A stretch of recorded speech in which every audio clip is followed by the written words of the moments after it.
Welcome to Season 3 of Purposeful Empathy. My name is Anita Nowak, and this show is all about amplifying the voices of people around the globe who believe the world needs more empathy and are doing something about it. This episode was brought to you by Grand Huron International, an on-demand coaching provider for individuals and companies. Thanks for watching. Enjoy the show. Great. So welcome to a new episode of Purposeful Empathy. Today I'm joined by Kathryn Pavlovich, who is a professor of strategic management at the University of Waikato Management School in Hamilton, New Zealand.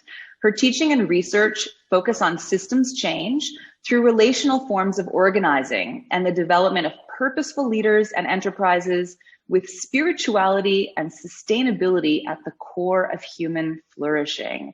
She is published in leading journals such as the Journal of Business Venturing, Journal of Business Ethics, Long Range Planning, International Small Business Journal, and Tourism Management. Welcome, Kathryn. Thank you. It's my pleasure. Well, I am so excited to have this conversation with you. You know, I have girl crushes on women all the time. And one big girl crush happened when I read Brené Brown's work. So I'm sure you're familiar with her work. And then I came across this article.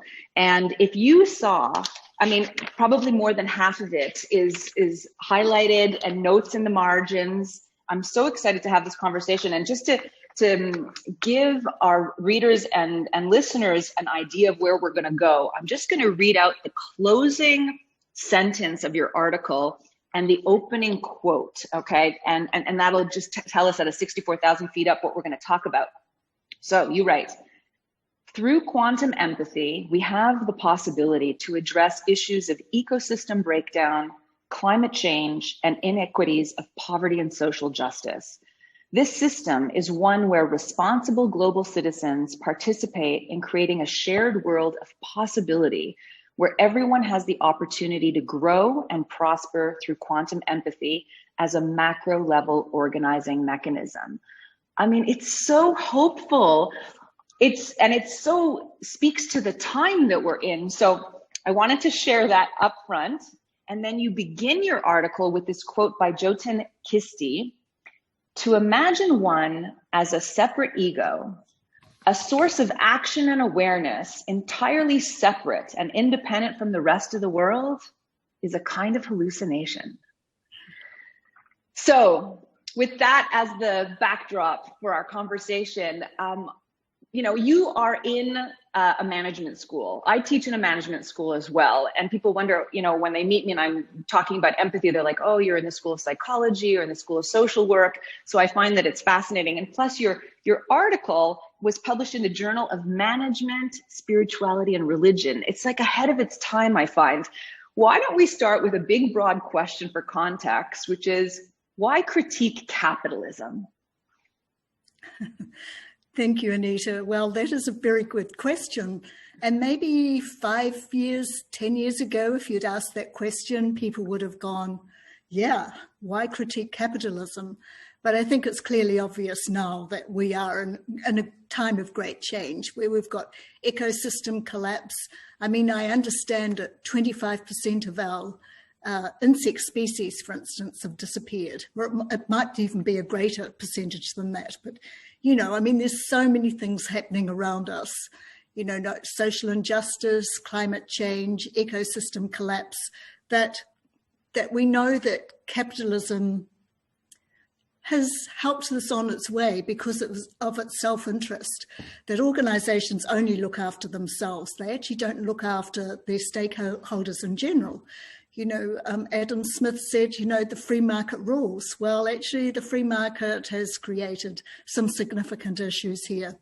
So for me, when I think back, I always found this Darwinian thought, survival of the fittest, and this Cartesian split of self and other to be problematic, even as a child. And going into a management/business school, it was like, yeah, profit. How do we make profit? Now, I've been there for 20 years, so we are going back 20 years ago, and I could never buy into that discourse. And so for me, really, it's been having to try and listen to what feels right for me and follow my own urges in terms of my research and my teaching, and of course the way I live my life. I mean, there's many great things about capitalism, but it served its purpose. Yeah. I mean, one of the big things that people, the proponents of capitalism, even to this day, say is like, if you look across time and across the globe, it's helped lift a lot of people out of poverty, which is true, right? But in its modern incantation, it is, you know, very destructive and very extractive and very oppressive in certain circumstances, right? Yes, it's the extractive nature of it. And it's certainly changed many societies, but certainly not all societies. So it's not equitable in who wins and who doesn't win. Right. And in the 20 years, just out of curiosity, have you, when you first joined, were you sort of like a fish out of water and everybody looked at you like, what are you talking about? And have you seen sort of a gradual shift where it's like, oh my gosh, she was onto something? I think it's still a little bit of a fish out of water. But I think the fact that we are in climate change, it's not something that's about to happen, that, you know, the whole call for sustainability starts to completely legitimize the research and your teaching. So it has changed. Yes. So that's the broad economic context. Now let's move to another context to really bring your work to life. And that is, why are mindfulness and contemplative practices so important? So what would you like to say about that? Yeah. So I was brought up Catholic. So this idea of prayer and various incarnations around that was something that I was brought up with. So, but I didn't really get it, I guess. And then as you get older, various experiences happen in your life, and you know, for me, it was getting particularly involved in yoga. Some people meditate, some people go into nature, but these are all contemplative practices. And at some point, I actually got involved in the Institute of Noetic Sciences. I'm not sure if you're aware of that, but it was the sixth man to walk on the moon, Edgar Mitchell. And when he came back from the moon, as you do, he had what he could only describe as a transcendental experience, where every time he looked out the window of a space rocket, he could see Earth, and he just would start crying and was not able to stop crying. And he said he really understood that the religion and the schooling he had actually didn't tell the whole answer. And so he set up this Institute of Noetic Sciences to try and explore the science and spirituality interface. And of course, noetic means other ways of knowing. And I don't know why or how I got drawn to that, but I did. And so I kind of really got involved in trying to understand what ancient wisdoms have been telling us not decades, for centuries. Be still and listen to your inner voice. And yeah, the more I kind of got engaged with it and realized that these contemplative sciences and practices, they actually change us physiologically. And they'll change our brain structure. There's the hippocampus, which has memory. They allow us to recall our memory a lot more. These contemplative practices also affect the temporoparietal junction, which is where we understand it reduces our separation from self and other. So it changes our perception of who the other is. It also reduces our stress, cortisol. So there's so many cool things that contemplative practice actually do. So when you've got the science actually giving us confirmation of what ancient wisdoms have told us for a long time, I think it's much easier for people who are skeptics to go, oh, wow, that's interesting. Yeah, and not only, I think, are the physics and the scientists of, the big world, the universe, kind of discovering that there's alignment with what the sages and the spiritual leaders have been saying for, millennia, but now neuroscientists are also confirming that, right? So there's science, broadly speaking, Yes. which I find is actually quite assuring to me. I find it a neat complementarity that they're forging, similar ways of seeing the world. I love that. Absolutely. And just as a side note to that, are you finding that organizations are discovering the power of contemplative practices? Are there wins for organizations and management to pursue that as well?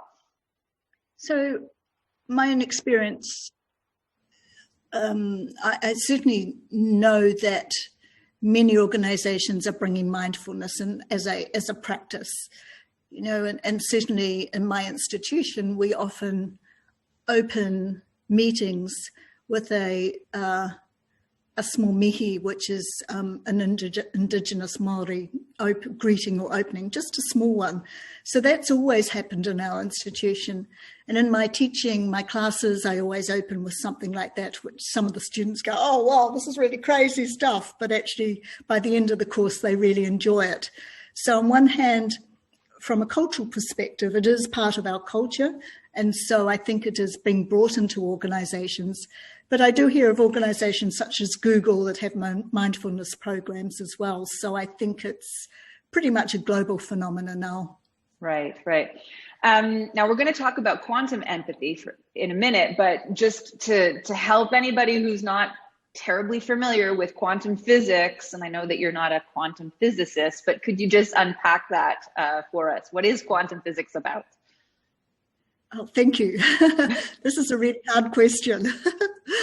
And there was a Nobel Peace Prize winner, Richard Feynman.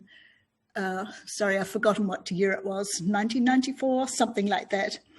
As he accepted his Nobel Prize for quantum mechanics, he said, you probably won't really understand what I'm talking about. And it's okay because my students don't understand what I'm talking about. In fact, I don't understand what I'm talking about, but it is a truth or a fact of the universal laws. So if you don't understand it, I don't really understand it either. But here goes. So we have classical science, which looks at the way that particles work. And, this is great stuff because we have airplanes, well, we used to, that would get us to A to B. So classical science is fantastic, where it looks at the nature of how the world works. But we now understand that at that really, really subatomic level, that at the quantum level, it's made up of waves. So there are these two processes. It's this nature of entanglement, which becomes really important. And secondly, the nature of indeterminacy. Now, at the wave level, everything is entangled.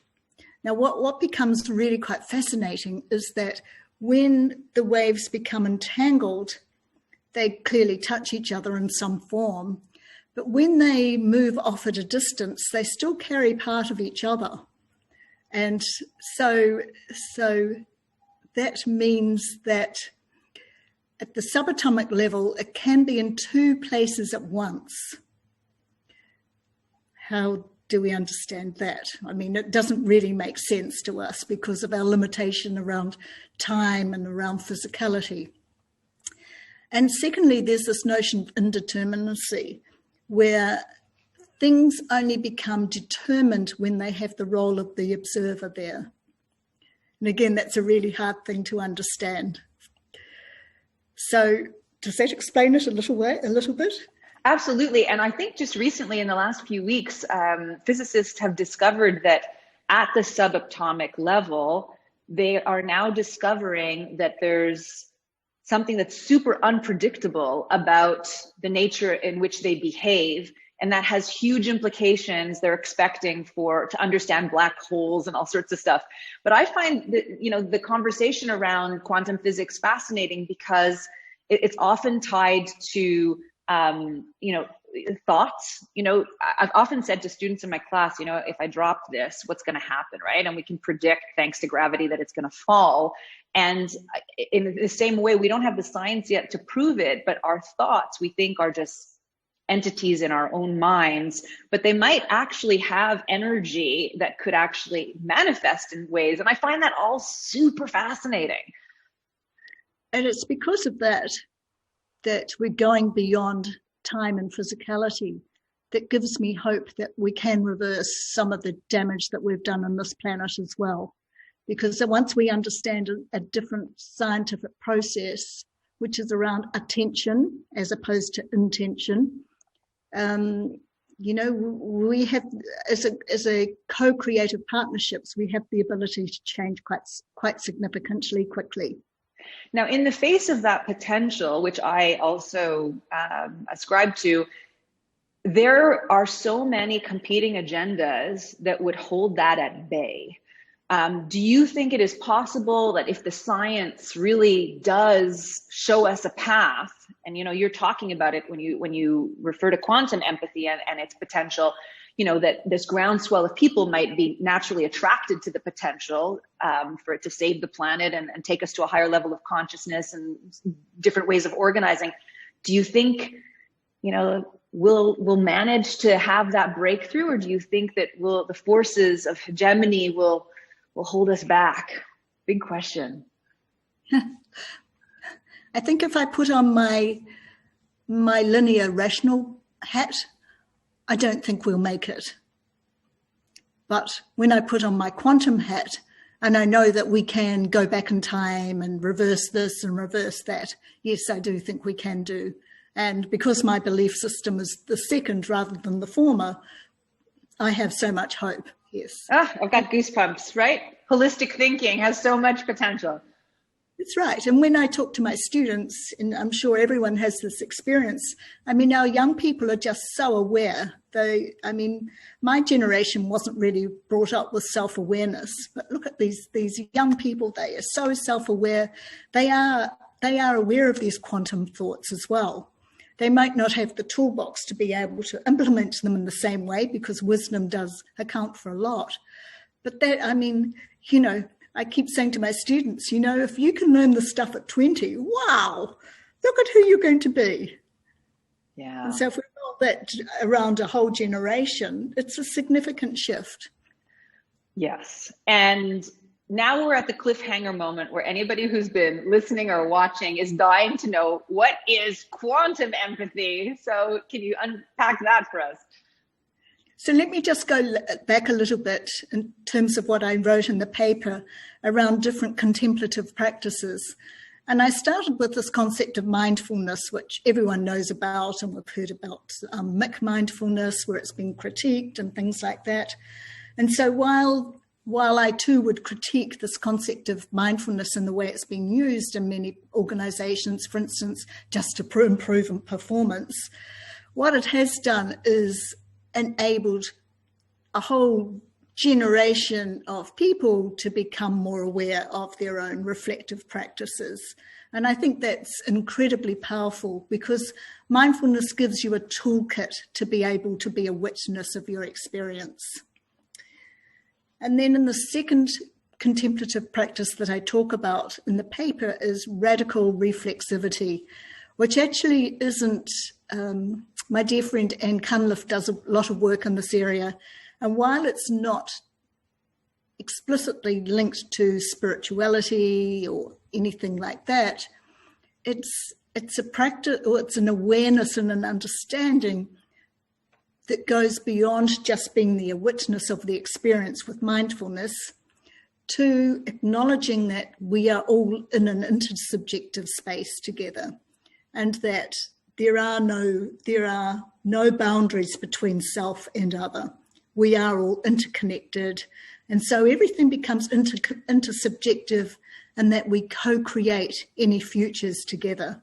And I find that's a really nice, powerful framework for actually connecting mindfulness to empathy, because we go from the toolkit of observing or witnessing our experience, observing and witnessing our experience, to starting to understand that the boundaries between self and other are a lot more blurred than what we think. And then we go to empathy, which is about actually feeling and standing in somebody else's shoes, so having that experience. And what I like about neuroscience is its discovery of mirror neurons, or empathy neurons that they're also called, and they find that whether you're having the experience or witnessing the experience, the same neural pathways light up in your brain. And so it means, again, that we are connected at some subatomic level. Now, I have this lovely exercise. Well, it's not so lovely, but this exercise I do pre-Zoom days, where I should have got it ready, sorry.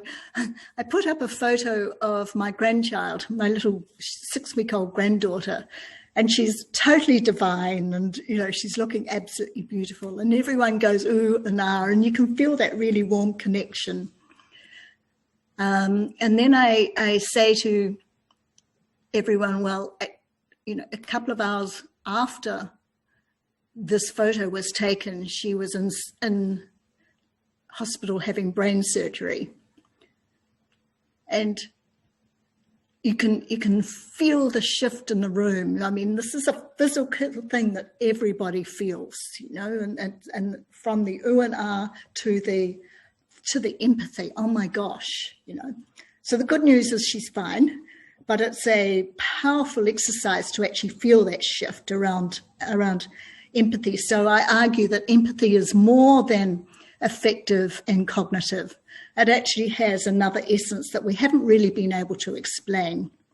And so then I go on to the quantum empathy, which means that at the subatomic level, we are connected and our emotions go way wider than just ourselves.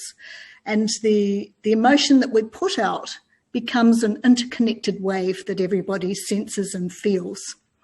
And the quantum physicists again show us that that at that subatomic level, things can be a particle or a wave, and so that's where the entanglement comes through. How can you feel this room actually shift in its energy? And even the skeptics feel the shift. Do you feel then that would so we all know around the world that levels of anxiety, depression, self-harm, suicide, all these mental health issues are on the rise. And COVID has certainly exacerbated that, but there's something called eco-anxiety as well, right? Where we sense that the globe is in danger. Do you feel that we as humans are sensing that? Is that part of the quantum empathy that we're experiencing? That's a really good question. Yes, I guess I would say yes. Yes. You can walk into rooms and you can feel the energy of them, whether that's a warm energy or whether it's a cold energy. You totally can. So of course we would feel that type of arrangement. Yes. And in fact, just to follow up your question, the global consciousness movement has done this research where they've got these, they call them eggs, and there's 100, 200 all around the world. And you know how you measure sonics under the water? Well, for some reason, they're able to pick up the electromagnetic vibrations. And what they found were global events such as the tsunami in Southeast Asia and the 9/11 in the States, that there was this extraordinary phenomena where global consciousness actually connected in a harmonic way about 2 hours before those events. Now, some people have said to me, oh, well, clearly more people knew about 9/11 than, just the pilots. Yeah, but come on, so there's something going on there that we don't know. And so that's just a scientific explanation of the fact that we are all entangled and connected. And yeah, we could well feel this echo concern and equally the echo hope, because we have the opportunity to do some really exciting changes and really exciting stuff. So that begs the question, what do we do? What should we be doing? How should we spend our energy and time to kind of join that frequency of quantum empathy? Well, I don't think we're all supposed to sit on top of a mountaintop and meditate 24 hours a day, you know? Yes, we are here to have a physical experience, and the dynamics of where we are in the moment means we are really busy, and it's really difficult to take time out. But, you know, I've seen science say that we only need 15 minutes a day to just be quiet and to listen. So, you know, people spend more than that on games on the computer and watching rubbish. So there's no excuse not to find that 15 minutes at some point each day, she says to herself. Right. We're all work in progress. I do try and find it. Yeah. And that's what we can do at an individual level. Do you also have ideas about how we can organize society differently? I mean, given that you're a faculty of management, I'm sure you're asked the question, what can organizations do differently? So I think one of the critiques of my research, and this is my own critique, is that it doesn't have practical implications for managers or leaders or anything like that, so much as an awareness and an understanding of how we can do things differently. My more recent work, I'm going more deeply into the concept of organizing as a verb, not a noun, and what that means in terms of relationality. And then, and so looking at the current understandings of relationality as an organizing mechanism, but saying, hey, what about this as well, this whole idea of quantum empathy? Because I think if you change and your boundaries start to be softened and this blurring of self and other, and you are quite empathic, then you bring those dynamics into the workplace anyway. You know, so it's not, you need to do linearly, you don't do A, B, C, D. It's just a way of actually being. So that raises the question for me, how have you seen your own behavior or relationships evolve as you've gotten deeper into this content and this material? Oh, that's a really hard question. I think in the workplace, I have ended up with quite senior roles. And so that's probably because of my empathic way. A, I'm competent most of the time, but B, that, you know, as you get into senior roles, it's difficult to have these really hard conversations you have to do with people. And so it's very easy to try and avoid a lot of those conversations. But I think if you are operating from a place of empathy and understanding that whatever you do has this global impact through entanglement, that you have to have those conversations, but you try and do them with grace. Mm-hmm.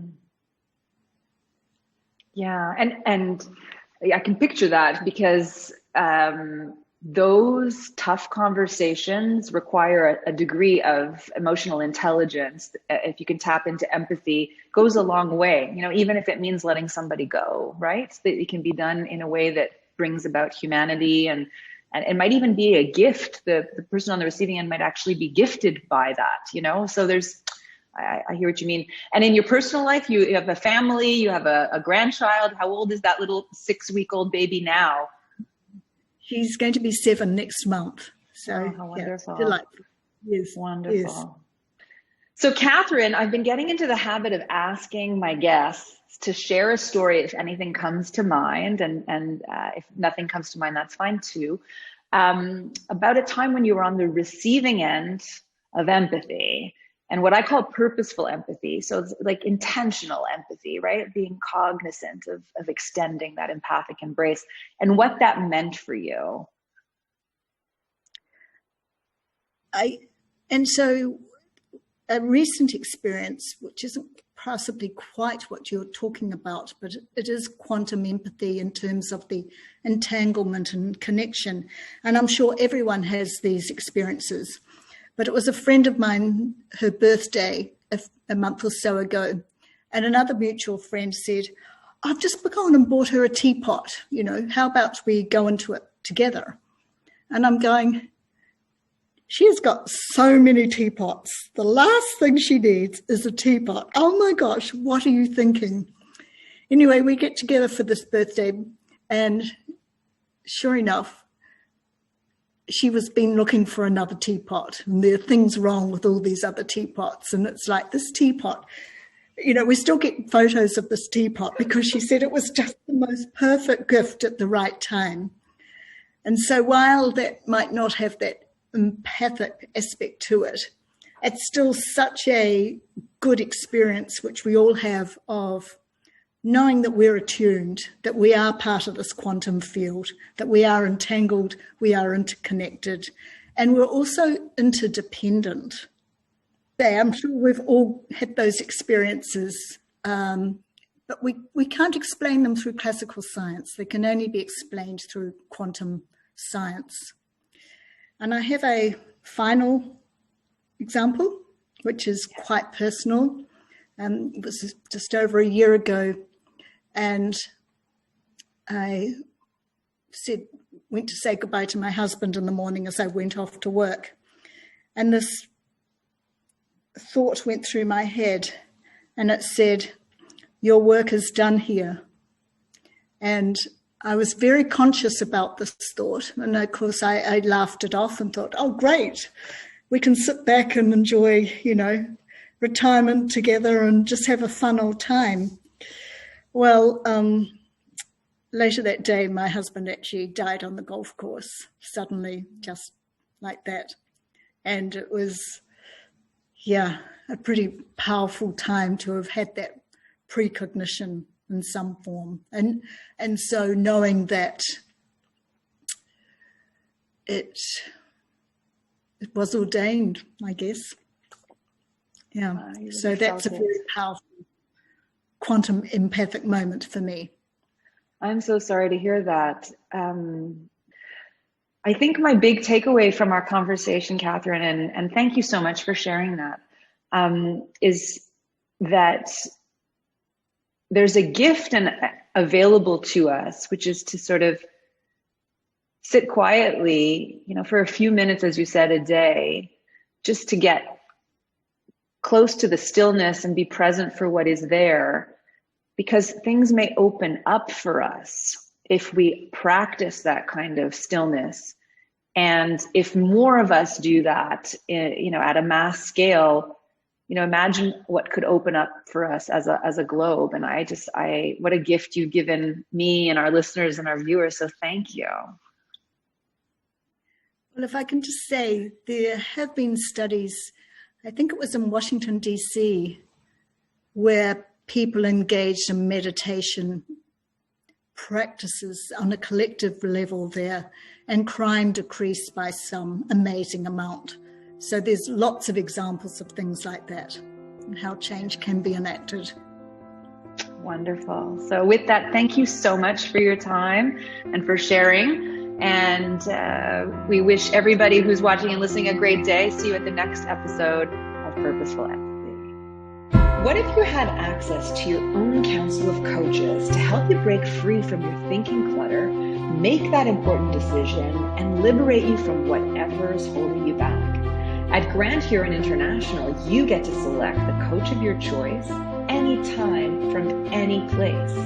Visit granthuroninternational.com to harness the power of on-demand coaching today.